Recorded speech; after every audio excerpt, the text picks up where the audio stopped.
Thank you. Former Kentucky Attorney General Daniel Cameron joins me now. Daniel, I bet you guys in Kentucky are happy with the logo rollback, aren't you? Stuart, we are excited about the rollback. This is a great day for America. Uncle Herschel's back on the logo. College football season week 1 is here. This is fantastic news. Look, I'm the CEO of 1792 Exchange, and what we saw from Cracker Barrel really was a disastrous decision that did not take into account its customers. And whether it's this restaurant or a multitude of restaurants, they've got to be concerned and focused primarily on the customer experience. Kentucky, we are the 6th largest state when it comes to Cracker Barrels that exist in our state.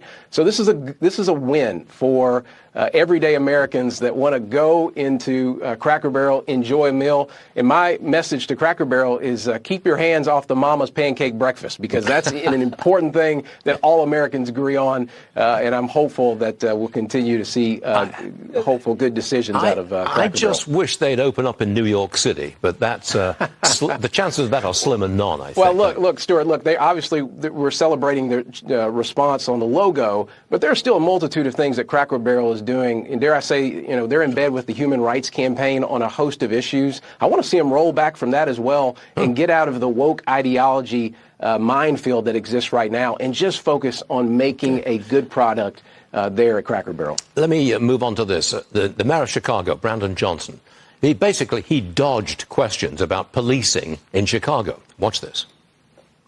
Do you believe that the streets of Chicago would be safer if there were more uniformed police officers on the streets of Chicago?